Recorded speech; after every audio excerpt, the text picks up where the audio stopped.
Why did the dog stretch his arms in Surah Al-Kahf and not turn?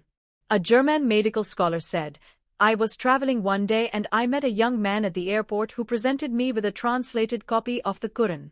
I thanked him and put the copy in my pocket with the intention of throwing it in the trash. Billah, after the young man was out of my sight so as not to embarrass him.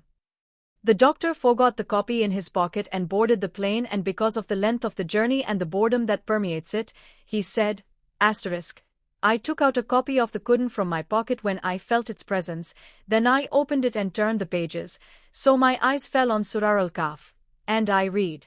Then 2 verses stopped me. They are God saying, Glory be to him, that means. And you see the sun, when it rises, it turns away from their cave to the right, and when it sets, it turns towards them to the left, while they are in a gap thereof.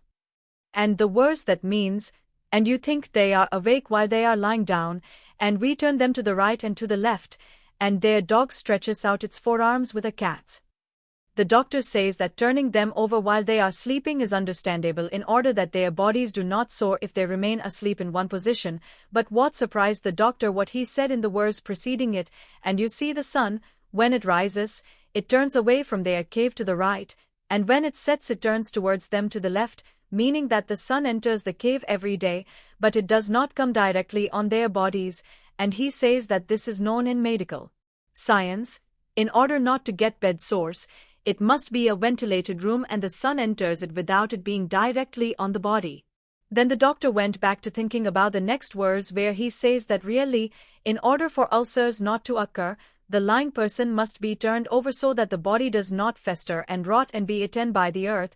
But what amazed the doctor was that their dog was not turning over like them, but rather spreading its arms in one position for 309 years, his body did not ulcerate or rot. This prompted the German doctor to study the physiology of dogs, and what amazed him was that he found that dogs have unique glands under their skin that secrete a substance that prevents skin ulceration as long as there is life in the dog's body, even if they do not move and turn right and left like the humans in the cave. This doctor became Muslim because of this miraculous matter. What amazed me is that the German doctor, from his first reading of this surah, was stopped by miraculous things, and he did not just read without contemplation, as many of us Muslims do. God Almighty has commanded us to worship Him properly through proper religious knowledge and to reflect on the Qur'an. Open book. This is a blessed book which we have revealed to you, O Prophet, so that they may contemplate its verses, and people of reason may be mindful. 38:29. If you read this beautiful reminder, please send it to others so that they may benefit too.